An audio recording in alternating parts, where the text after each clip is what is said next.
This is Wall Street Week. I'm David Weston, bringing you stories of capitalism. This week, how women are gaining on men in the professional sports race, particularly in soccer and basketball. Plus, how all professional sports, for men and for women, has become an important alternative asset class for investors. And putting your money where your faith is, the growing role of faith-based investment. But we start with a story about course correction, when things aren't going so well and when some adjustments may be warranted. China began its annual two-sessions meeting this week to set its economic course as it faces problems with consumer confidence, foreign investment outflows, the housing market, and more tariffs from President Trump. We asked our special contributor, Larry Summers of Harvard, whether China is on its way back. I think it's too early to know for sure. I think that the technology developments around DeepSeek are an important reminder of China's profound technological capacity. I think there are signs that the Chinese government is having, frankly, the kind of experience that often happens in societies where fear does the work of reason. Their fear of economic stagnation is driving a rapprochement with their technology businesses, which have enormous potential economic energy. And there are some signs that the commitment to economic reform is increasing in China. I also have to say that I think the degree of division that has been created in the last 2 weeks between the United States and Europe, the degree of abandonment of the developing world that the United States has manifested with its attack on developing countries, with efforts to essentially eliminate our international aid agencies, that is also an immense strategic gift to China. And I cannot imagine a greater strategic gift over the medium and long term to China than the prospect that has been raised by the Secretary of Defense with White House support of 8% annual defense cuts for the United States on an annual basis going forward. Elizabeth Economy, senior fellow at the Hoover Institution, gave us an overview of the two sessions, what they could mean for the direction of the Chinese economy, and how the United States might respond. And it's not just about the economy. They're going to look at foreign policy. They're going to look at the judiciary and the anti-corruption campaign. They'll look at the military. And then third, it's an opportunity to present new proposals and ideas for legislation. And they'll present a couple thousand different proposals over the course of the year and then debate them during this period. So it's a kind of interesting moment. But fundamentally, this is about assessing how successful has the Chinese government been and what do they need to do moving forward. Put us in the seats of some of the delegates. What are the challenges, do you think, that they are looking at right now? And there's no doubt that the Chinese economy, I think, from COVID until now, has faced a pretty significant set of challenges. At the same time, January was not so bad. You had the breakthrough of China's AI company, DeepSeek. You had some good news in the property sector, some good news in lending. So I think there's enough that Xi Jinping and the sort of Chinese leadership can speak to that's reasonably positive, and they'll try to make the case that right now they're going through some challenges, but they see the path forward and ultimately they will succeed. So the delegates know the reality of the economy on the ground, but they're going to be also, caught in the middle of some pretty positive propaganda that the leadership is going to try to feed to them. As they come together with a plan for the future, what levers could they pull? I mean, and let me be specific. How much fiscal headspace do they have? Because I've read a lot of things about the level of debt that actually may be underestimated on part of the Chinese government.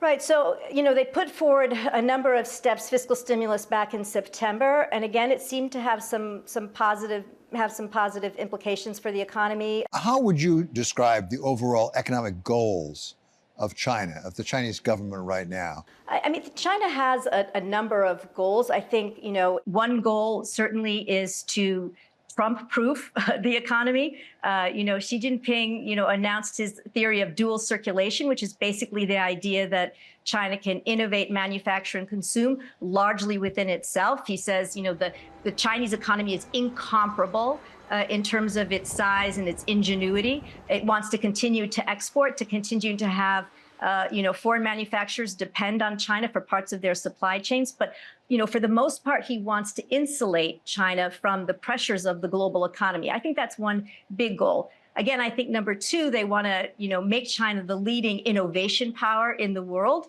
They want to increase GDP per capita. That's really slowed down in the past couple of years. They want consumer spending to be rebooted. So I think they have a lot of different kinds of goals for their economy. Fundamentally, Xi Jinping, I think, is saying, this is a difficult period for us, but it's part of our industrial upgrading. These are sort of normal bumps in the road. Once we get through these, challenges, we're going to see the Chinese economy take off. So I think there are a lot of different elements to this in terms of what Xi Jinping wants to see moving forward. Let me ask about two specific sectors. One is, I could call it green energy. It can be EVs, solar panels, things like that. The other is tech. Does Xi Jinping need to win on those, or is flourishing enough? I mean, does he need to beat the United States? Now, I think at this point, this is a zero-sum game in Xi Jinping's mind. And I think if you listen, and if you've listened to his rhetoric over the past, more than decade since he came to power about the East is rising and the West is declining, we're going to have the triumph of socialism over capitalism and all the targets that he's put in place, he wants China to be the number one innovation power in the world. And that does mean supplanting the United States. So I do think that this is, to some extent, China beating the United States. Just to look at one of the things that they're going to be looking at in the two sessions is how successful China has been with its Made in China 2025 program. And this was a plan that was put in place under Xi Jinping in 2015 to ensure that Chinese companies would become the dominant manufacturers in China across 10 critical cutting-edge technologies, like clean tech, like new materials, like semiconductors, like medical devices. They become domestic champions and then become global champions, so they would dominate the global economy. And we've already seen this happen, I think, to some extent in the sectors that you mentioned, or at least in the clean tech sector. I think we should expect to see China in the low-end semiconductors, in new materials, in AI, do exactly what it's done in the clean tech sector for those sectors as well. So we're going to be facing an enormous amount of overcapacity, an enormous amount of competition from Chinese companies moving forward. President Trump seems to have a somewhat different goal in mind. So let's flip over to the other side here as we look at a new Trump administration that is imposing and threatening various sorts of tariffs. How big a risk is that for China? I think China has spent the past 8 years preparing for the eventuality of more tariffs. There hasn't been a moment since the first Trump administration that there haven't been more tariffs placed on goods from China and various kinds of goods. So I think this is nothing new for them. I think they've taken several steps proactively to reduce the share of Chinese exports that overall that go to the United States. They've relocated some of their manufacturing to third countries to try to avoid the tariffs. They've tried to make progress in that idea of creating, fortress China to become less dependent on the global economy, including the United States.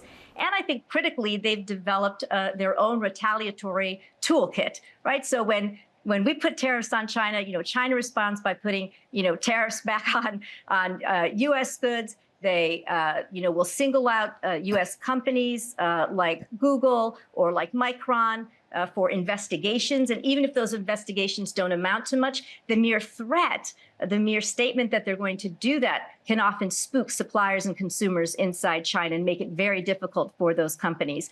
They've taken up export controls, right? So we've seen a range now of critical minerals that China has placed new licensing requirements on. And those are minerals that we need and metals that we need for our defense industry, for our own clean tech industry. So China has a lot of tools at its disposal that it's prepared to deploy. Coming up, will the money follow the momentum of women's sports? That's next on Wall Street Week.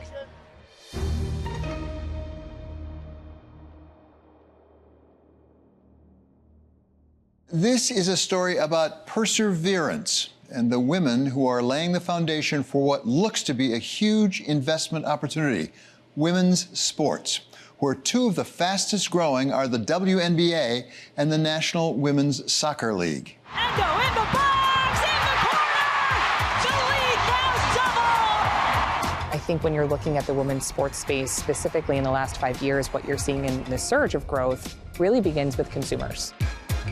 It wasn't really until the last 5 years that women's sports has had as much ability to be broadcast than ever before.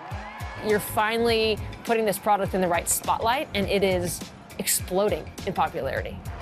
From tennis to volleyball to soccer to basketball, women are bringing it, both on and off the courts and the pitches, with women's sports sponsorships attracting over $1 billion and total team valuations predicted to increase from $2.6 billion in 2023 to $4.3 billion in the next 3 years.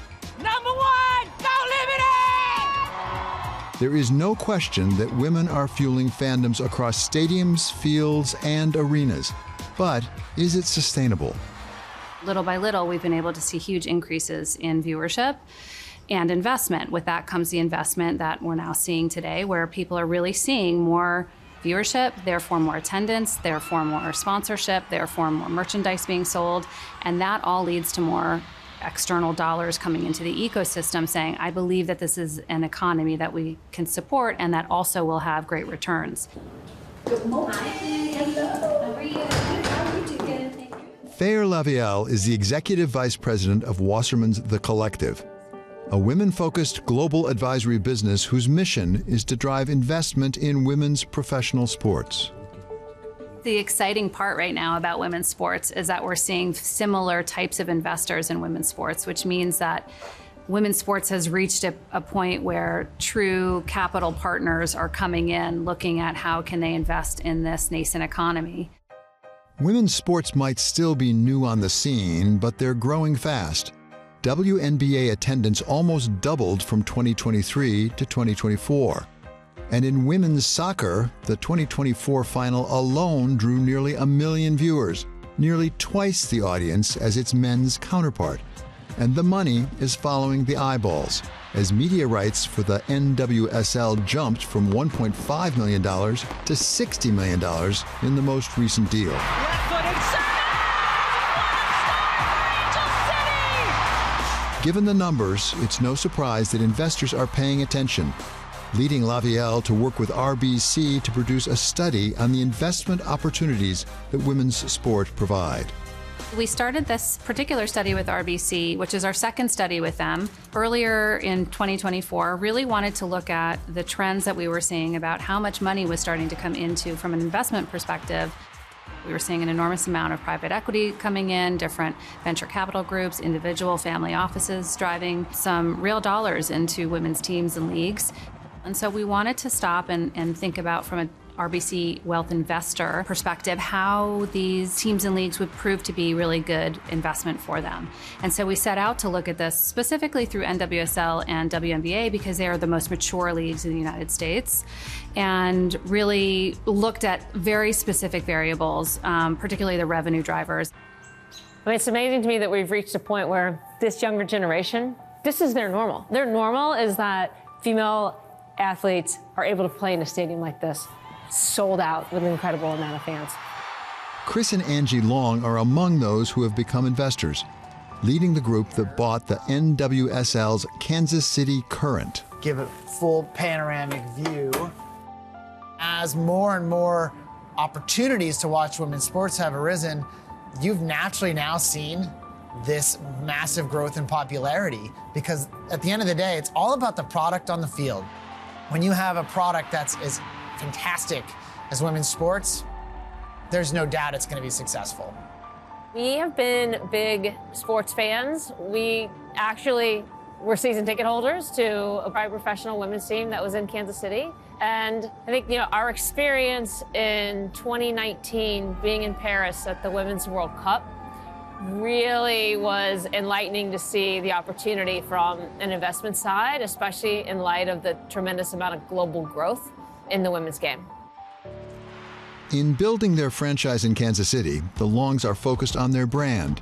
One of the leading jersey sales. And one of the things that has limited the growth of women's professional sports franchises, a dedicated place to practice and play.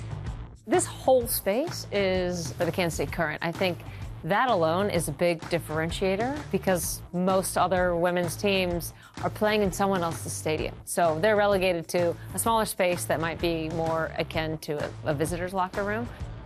I think one of the things that is harder to put a value on, but incredibly important, is brand recognition.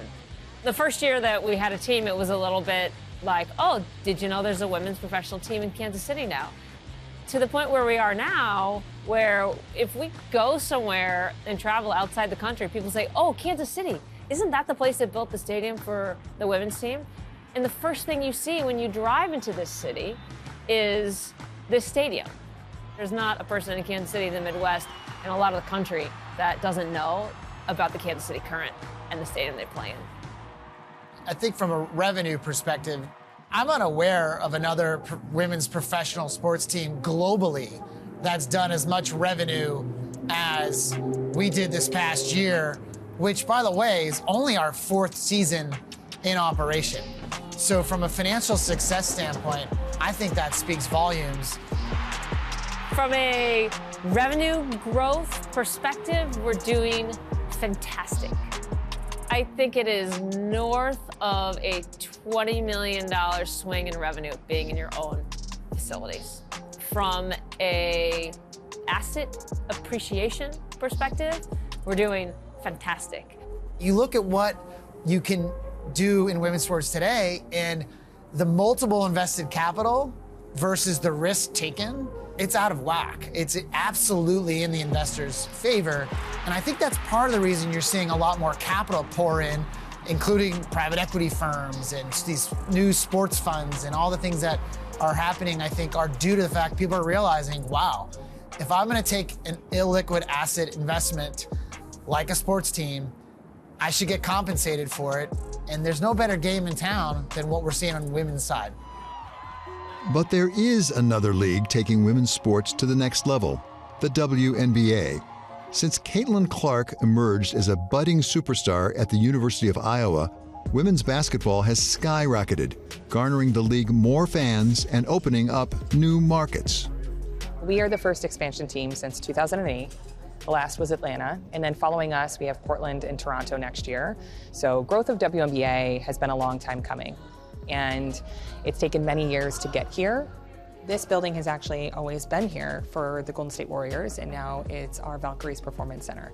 So this is the area that, the championships were won before Chase Center was built. As in Steph Curry? As in Steph Curry, yeah, small name, right? And now we've had an opportunity to make it our own. Jess Smith was the head of revenue for the NWSL's Angels City Football Club, where she introduced new sponsorship models and broke records in attendance. She is now the president of the WNBA's Golden State Valkyries, the first expansion team in 17 years. When you look back during COVID, the WNBA actually got together and played. They were the first league to do this. It was also a really key moment to where consumers were sitting at home on their couch looking for entertainment and tuning in, and really taking note of these incredible athletes, really taking note of what they were standing for when it came to social justice. And there was an unlock that began to happen with consumers in women's sports. So as consumers began to unlock giving those ratings, began to unlock buying merchandise, buying tickets, and understanding that their dollars in time and interest was driving the growth of the W, media listened, right? Teams listened, leagues listened, and more investment began to come in. And those consumers have really, really rewarded everyone in that circle that is equated to the growth. When we talk about growth, how do you measure it?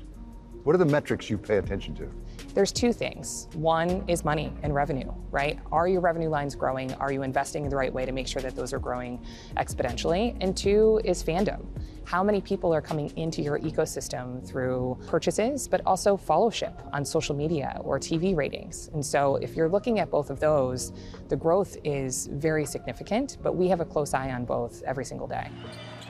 As fast as women's professional sports are growing, they still lag behind their male counterparts, at least for the most part. Where the NBA playoffs averaged 4.5 million TV viewers last year, the WNBA had 1.1 million. 22.5 million fans attended NBA games in person, where the WNBA had 2.4 million. But the gap is closing. Viewership numbers were up 139% for the women last year, but down 12% for the men. You have a foundation in both men's and women's sports. From your experience, what's different about the two? That's a really good question. I don't know if I've been asked it that way before.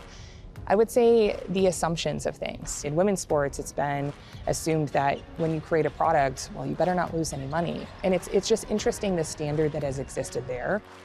Before I joined Angel City, I was in certain rooms where organizations would think about, should we get a women's team? Should we explore this?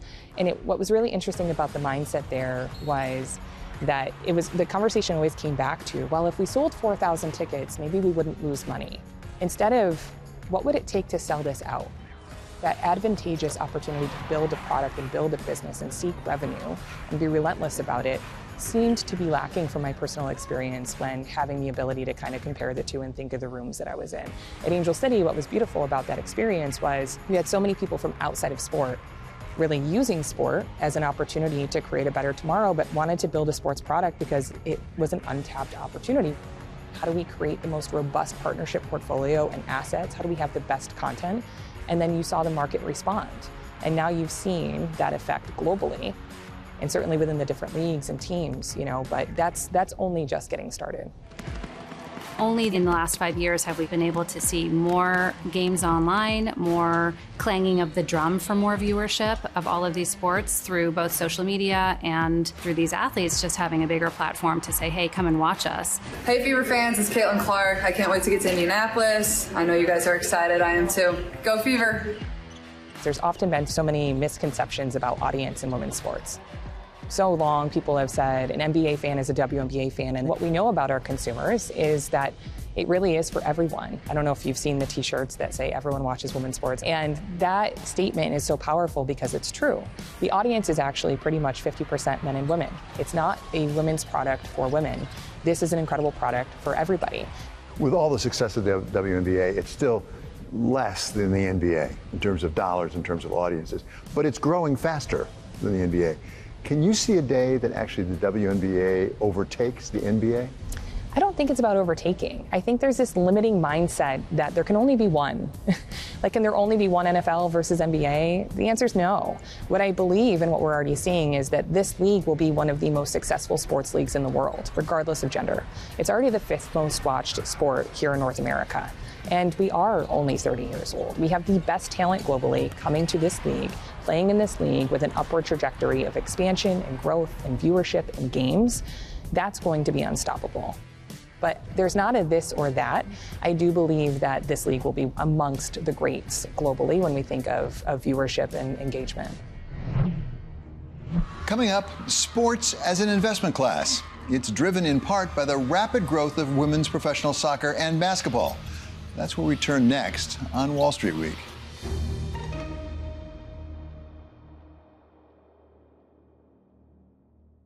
If the story of women's sports is one of dramatic growth, it comes against the backdrop of sports overall growing into a major asset class that has become an important alternative investment for many portfolios.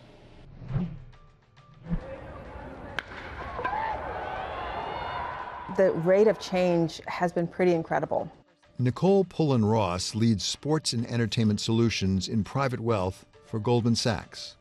Whether it is the growth in women's basketball, starting from college through the WNBA, or whether it's the valuations that we're seeing across various leagues, or whether there's the viewership that we're seeing All of those things have converged in a way that has led our clients to think, I want to have exposure.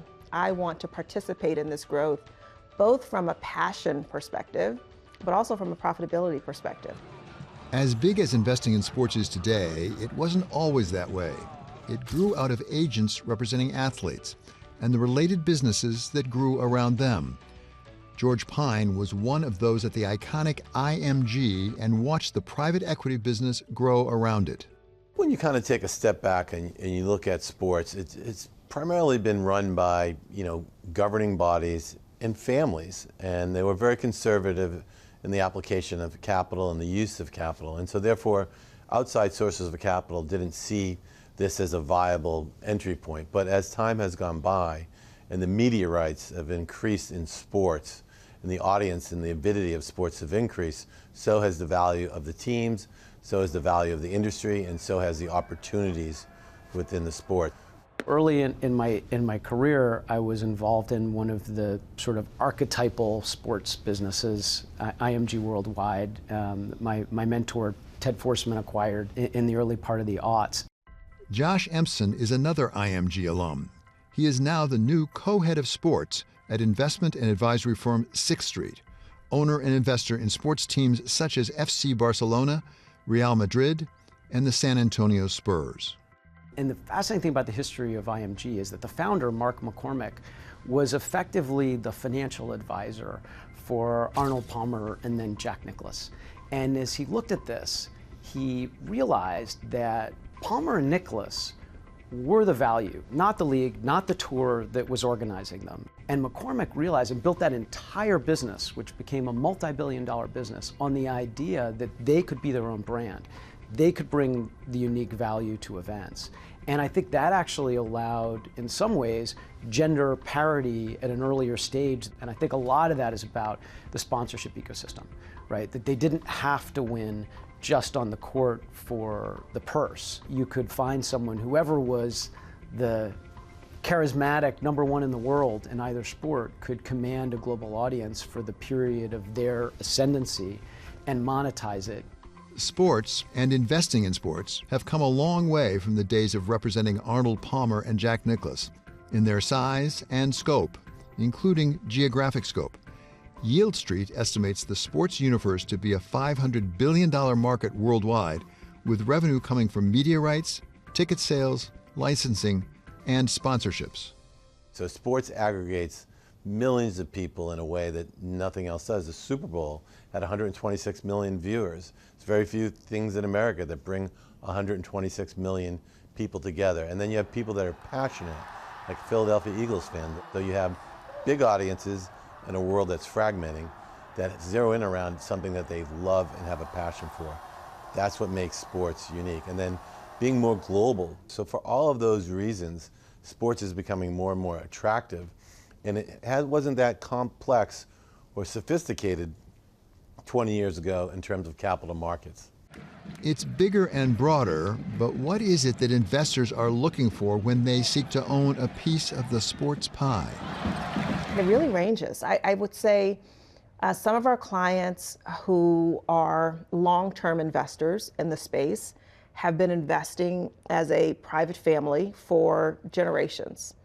And those families have really leaned in mostly around passion. And we're seeing them look not only to the sport that they may have started with, but look at multiple sports, potentially in a same city or potentially across the world. And we see new investors who are trying to put a toe in the water. And they're doing that through some of the many growing number of private equity and institutional investors who have exposure to the space, or they're doing it through a minority interest. It seems to me that owning a team might be a very different investment from having a minority interest in a team. Are they really different investment propositions? They cost a lot more, that's for sure. The average NFL team, for example, when the CBA was signed, was worth $1.3 billion or something like that. Today, the average team is worth more than nearly 1.5 times that value. And so, although there's been a lot of growth of billionaires, that's a much smaller list today than it was 20 years ago. And so, when individuals are coming together to invest in this space, They're very much doing it in partnership. What they get for that investment varies significantly. It could be great seats, good parking, really increased engagement with the team. But in many cases, it's not control, it's not the ability to direct where the team is going. So there's a very big difference between majority shares and minority shares. And it's not just team ownership, in whole or in part, that provides sports businesses to invest in. A host of ancillary businesses have grown up around teams that can provide attractive investment opportunities, which is at the center of Pine's private equity business. There are different ways you can look at sports today. So the traditional has been investing in teams or leagues, which are very safe investments, typically illiquid and the longer holds, but have a certain return threshold. So we've invested in data companies, we've invested in webs, apps, and streamings. I own a company in Amsterdam that lights the pitch and creates a software so we can predict on the pitch or the field whether the moss is going to grow, what the conditions are. And you know, as the media rights go up and the team valuations, the pitch is the quality of your product and the safety of your product. I think the revenue landscape and the diversity of revenue has certainly grown over the past several years. You talk to team owners about having the best experience for their clients and their players. And then there's everything around the stadium or the arena. The ability for investors to participate in the revenue in the surrounding area has certainly been important. We have seen a community impact. A lot of the owners with whom we work talk about their investment in their team as a community investment, a civic investment, because they are prominent players in the community. But given the dramatic expansion and diversification in the sports business, is there a danger of dilution? Typically, when I think about value, I think about supply and demand. But it seems like there is an unending new supply of sports. How can it be that the value keeps going up when there's more and more supply? People are thirsting for great storylines, right? And of course, there are sports, Formula One. Think about UFC, didn't exist almost 20 years ago. Look how popular that is today. So there are sports that can break in ways that nobody ever envisioned. And of course, women's sports has a traction today that it's never had before. Is expansion your enemy as an investor? I think expansion is your enemy as an investor, but it's really more your opportunity. And that's because every time you expand, you light up fandom in a new market. Was Las Vegas a big hockey market before the Golden Knights? Probably not. Is Las Vegas or Nashville now a pretty enthusiastic hockey market? Yeah. If you look at the historical returns in sports, they've been surprisingly good. And some of that's been driven by scarcity, but not necessarily scarcity of franchises, because all the leagues have expanded through this, but just a scarcity of other forms of content that are as engaging and energizing to such large fan bases. A fan is the value. And if you come in and you're not investing in a way that's going to grow the value proposition for the fan, and that can be through upgrading the venue, it can be allowing the team to be more competitive. Sports competes with every other investment opportunity, and its status as an alternative investment doesn't stop it from keeping up with the main asset classes. Sports franchise valuations have outpaced the S&P 500's returns, especially in the past decade. But sport is a very different beast in a very different jungle. As we look at sports as an asset class, how does it differ from other alternative asset investing? You know, nobody's ever asked me that. It's a great question. I think one thing that's really different about sports as an asset class versus other forms of alternatives is the multiple layers of partnership. So when you invest in a sports franchise in the US, you have a partner who's going to be the control owner. And that's a person who has needs and ambitions that you're trying to support. You also exist within the framework of a league that has very particular rules and has its objectives and its goals. And then beyond that, and most importantly, you have this universe of fans. And they care passionately about their team. And they are stakeholders in that equation just the way the league and the owner is. And there is that implicit compact that if you're coming in, you're going to make this better for them as well as for the league and the owners. And it's interesting to be in a dynamic where you have those multiple layers of stakeholders and you're trying to deliver value as an investor for all levels of that. And that feels pretty different from other forms of alternative investment. It's pretty satisfying when you get it right, but there's something special about investing in something that you can watch every Sunday, that you can come together with your family and sort of share what you're trying to do. I mean, it was pretty nice to be able to have that day where, my son sort of said, "What do you do?" And I sort of could point to, what we do together on a Sunday. The Super Bowl this year was held in a venue that just had an almost $600 million upgrade to make for a better fan experience. Also help it deal with things like modern demands for a stadium around climate change. That's not a costless proposition. You've got to invest to do that. And in some cases, this can be billions of dollars. SoFi Stadium, in Los Angeles was a multi-billion-dollar project. And as you start to think about this going from the actual stadium to the area around the stadium and really creating a neighborhood around the stadium, the capital demand is just increasing, but so too is the opportunity to profit from it. Alternative investing may be different when it's not your sports team. To what extent are your investors really looking for psychic benefits in addition to monetary benefits? Yeah, it's an interesting part of the equation, right? So there is a joy element to the return that you can't necessarily quantify.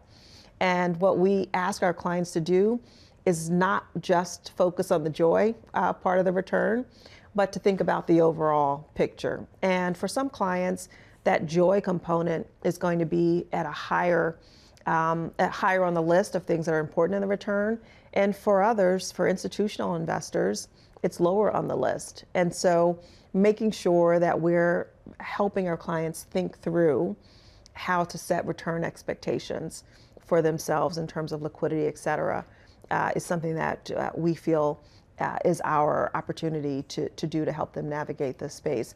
Alternatives in general are an area of significant interest for our clients, and the type of exposure that they're interested in is quite broad.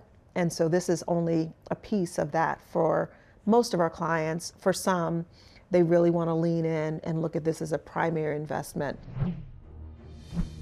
Faith-based activist investing told through the eyes of Robby Starbuck, who has put American corporations on the defense over their DEI policies, and why he says he is doing the Lord's will.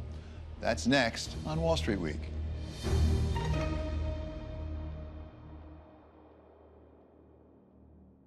This is a story about putting your money where your faith is, something that Americans have been doing since colonial days, but that recently has become a powerful tool for activist shareholders. The greatest savior beyond Jesus, in my view, of the human race has been capitalism. Nothing has saved lives the way capitalism has. For faith investors, investment decisions and shareholder advocacy is religious practice. The Bible is our core tenet that we're seeking to try to hew closely to. There is a long history in the United States of investors merging their religious beliefs with their personal wealth. This is a movement inspired by faith. As Amelia Miazad, acting professor at UC Davis School of Law, laid out in a new Law Review article. Faith-based investing has a very long history in the United States. It dates back to the 17th century. Some early examples include the Quakers, who screened out what was known as sin stocks from their investments. So for example, the slave trade, alcohol, what not to invest in, what to screen out with religious beliefs. And the beliefs were rooted in biblical scripture. During the civil rights movement, faith investors began to use their voice as shareholders through the shareholder proposal process. Some of the very earliest social shareholder proposals on issues ranging from apartheid to civil rights to inclusion to climate risk, before it was called climate risk, these things happened in late 1960s and early 1970s. More recently, faith-based investing has grown past issues like civil rights, apartheid, and the Vietnam War. Some funds have embraced so-called socially responsible investing and the well-known environmental, social, and governance, or ESG investing. And as the issues have grown, so have the total assets in faith-friendly funds, up by some $90 billion over the last 25 years, with the pace of growth picking up even more between 2018 and 2024. We help those that serve the Lord. We want to make sure that we're helping people to start well, stay well, and finish well. Brandon Pizzurro is the president of Guidestone, a faith-based investment firm tracing its roots back to 1918, when it was started to support retired Southern Baptist ministers and their families.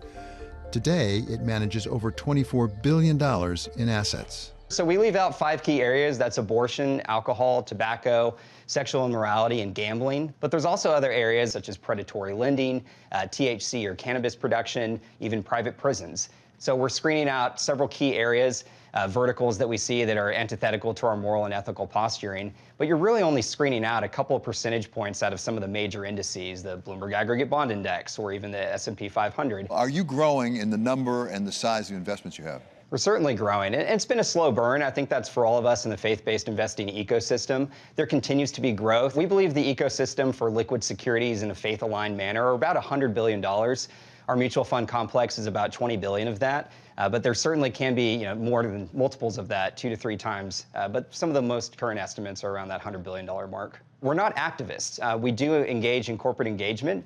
Certainly on the margin, we'd like to have our voice heard where we can, but we're not going after companies, so to speak. That's not the way in which we are seeking to have change. I'm not arguing that corporations should never do anything good for their community. What I'm arguing is they should engage in ways that are not divisive. But about those, so-called faith-based investors who embrace DEI, I think that it's based on false doctrine, and, Christians would call it heresy in many ways. We are now 3 for 3 taking down woke companies and forcing changes. Robby Starbuck is every bit the activist that Pizzurro says he is not.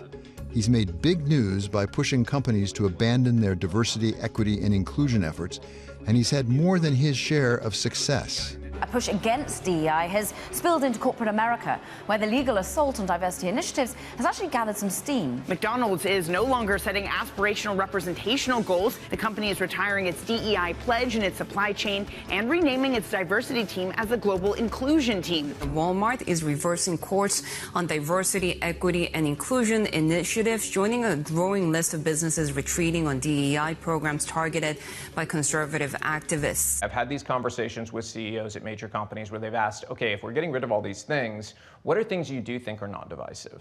And I'll give them a list of things that I don't see as divisive that I think everybody could broadly accept as good. Like, look at JP Morgan. They spent $30 billion on racial equity, and it's a very broad term.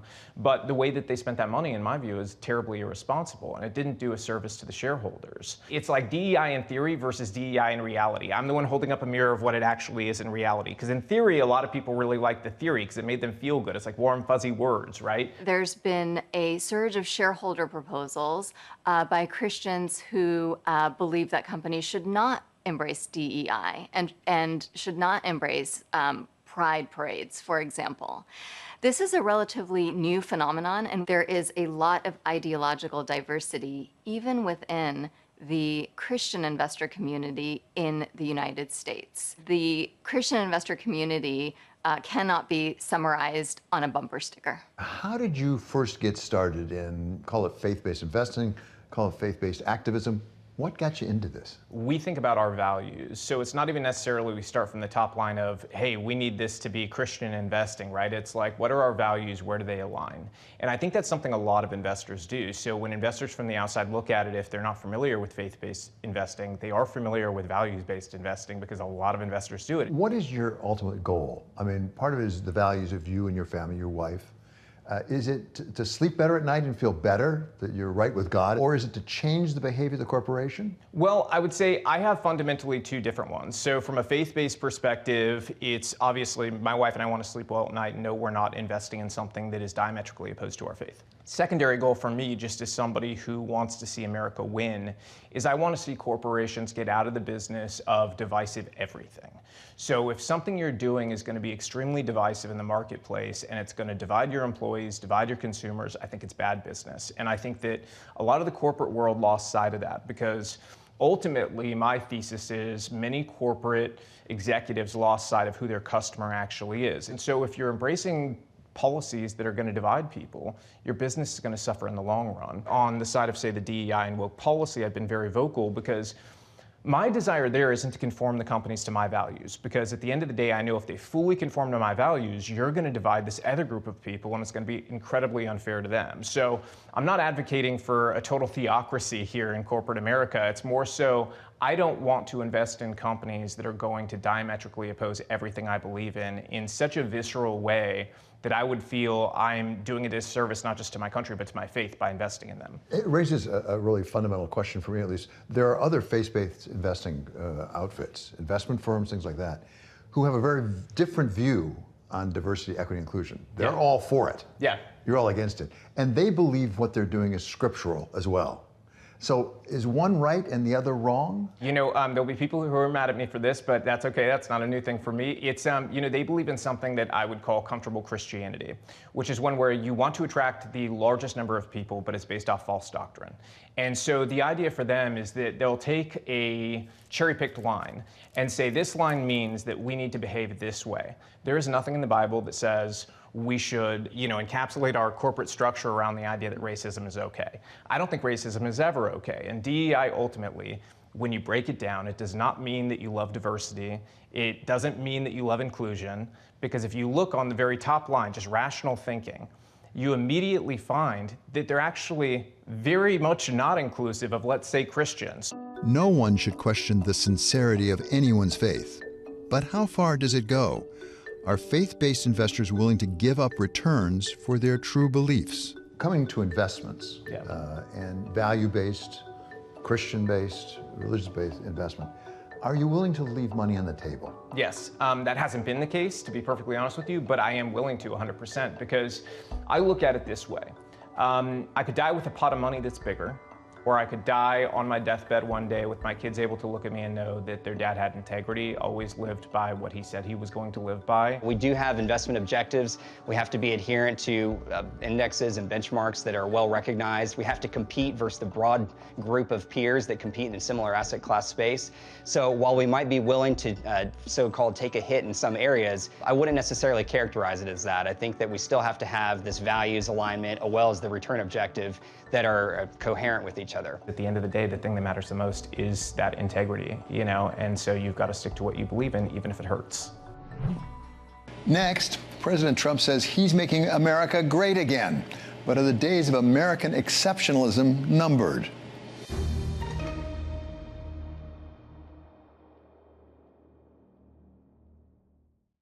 Not a day goes by that President Trump doesn't tell the world that his dramatic actions and threats are all to make America great again. And until now, it has been pretty great, at least when it comes to economics and how the U.S. compares with the rest of the world. As we're told again and again about American exceptionalism, at least when it comes to investing. This is a period in which U.S. dominance of the global system is going to increase, both for positive reasons and for negative reasons. We came into 2025, and I think across the board, outlooks, the theme was U.S. exceptionalism. You think about it, this is U.S. exceptionalism. American exceptionalism. U.S. exceptionalism. The U.S. has demonstrated exceptionalism. We're 4% of the world's population. We're 20% of GDP. We're 68% of global equity market capitalization. So that's factual. The question that we need to push ourselves on is it sustainable and how much further can it go? But Ruchir Sharma, head of Rockefeller International, warns that exceptionalism may be coming to an end. In my 30 years of investing, I've never experienced such groupthink as I did coming into this year, 2025, which is that everyone was convinced that the American stock market and the American dollar would continue to outperform what's referred to as American exceptionalism. It reached such a ridiculous stage where the American stock market today comprises nearly 70% of the global MSCI index, 70, even though its economic weight is still under 30%. So huge disconnect. And people thought that this is going to go on for the foreseeable future. And my point was that this has already reached a very extreme point, and we can't have a world where all the capital just keeps flowing into one country. Just if you look at this decade, the funds, let's say, going into US dedicated funds compared to funds around the world, the gap has been 6-1, which is that we have had more than $1 trillion flow into US dedicated funds and barely 200 billion go into funds of all the countries and regions around the world. So massive gap. And people extrapolate this, that this is going to last for a long period of time. And my thing is that there's too much faith in this American exceptionalism, and that we are likely to see a time, possibly starting with 2025, when the rest of the world begins to catch up and outperform America.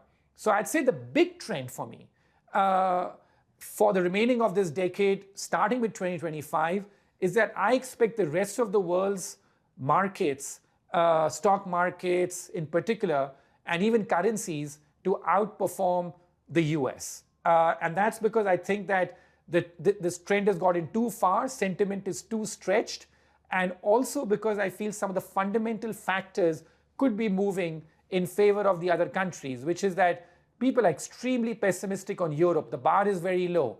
Any positive surprise from Europe could see capital re-engage there, given how cheap things are. Whether it's got to do with some reform impetus in countries like Germany, a possible ceasefire between Russia and Ukraine. And then you have countries like China, which a lot of people have dismissed as being uninvestable, that we can't invest in China. Now, as you know from our previous conversations, I've also been a big bear on China for its economy. But I feel that China can't be dismissed as being uninvestable. One of the things that could close those gaps would be if Europe could truly become competitive in tech, and especially in artificial intelligence, something former Italian President and ECB head Mario Draghi has been calling for. First, the pace of progress in artificial intelligence, AI, has accelerated rapidly. We've seen frontier models achieving almost 90% accuracy on benchmark tests for scientific reasoning, outperforming human expert scores. We've also seen models becoming much more efficient, with training costs falling by a factor of 10 and inference costs by a factor of over 20. For now, most progress is still happening outside of Europe. 8 of the current top 10 large language models have been developed in the United States, with the other 2 originating from China. Every day with delay, the technology frontier is moving away from us, but falling costs are also an opportunity for us to catch up faster. So, Ruchir, I take your point that trees can't grow to the sky. Something has to change. But there are thought to be structural issues with both China and Europe. On China, a failure to really support consumer spending. Do you think that's going to change? And in Germany and in Europe, a real holding back of innovation, particularly in the tech side, because of regulation. These are structural problems, and I think that we don't know as to when exactly that these will change. But I think there's a price for everything, which is that there's a reason why the American stock market therefore trades at such a massive valuation compared to Europe and compared to China, right? So I feel that there's a price for everything. So I'm a big long-term believer in America, but I think that there's a price for everything, and the bar is very low for surprises to happen. On the other hand, as far as the US is concerned, I think that that growth expectations have become very high. 2 years ago, everybody was convinced that America is going to enter a recession. Currently, the probability of a recession that amongst economists in America is 15-20%. And people expect America to keep growing at well over 2% for the foreseeable future. But a lot of that American growth has been funded by an incredible deficit. So I think that there's a very one-sided view today, which is that we tend to focus on all the problems of Europe, China, emerging markets in general, and we tend to focus only on the positive side of America, which is its great tech companies, innovation, AI, and the growth at the surface. I think that we could have a situation where, because sentiment's so extreme and prices and valuations are so extreme, that the focus could shift a bit, that people begin to wonder, wait a second, in America's case, are they going to really be able to keep running these deficits for such a long period of time? Trump is going to extend his tax cuts as well. The deficit's only going to go higher. Is that not going to matter? And even if you try and cut the deficit through Doge, etc., will that not have a temporary setback for growth in America? On the other hand, in China, we are seeing, and even in Europe, that policymakers are very aware of the situation. Like in Davos and stuff like that, they were all walking with their heads down, in European policymakers sort of saying that, yeah, we need to do something to get things right. And remember, countries only reform when they have their back to the wall. Even in Europe, there's a big difference between what's happening in France, Germany, and what's happening in Southern Europe. The Greece, Portugal, Spain, all part of the so-called PIGS nations, those are doing surprisingly well. And a decade ago, the world thought that these were the basket cases of the world. So my idea is that this rotation, I know that it sounds as if there's no science behind these rotations, that when will it end? But I just feel that expectations are so high that it'll take marginal disappointment for the sentiment to turn against the US a bit, or at least some of the shine to come off American exceptionalism, and for some of these countries to stand out more. And who knows, these last few weeks, we're seeing signs of that very quietly. But, the international stocks have been outperforming US stocks. That does it for us on Wall Street Week. I'm David Weston. Join us next week for more stories of capitalism.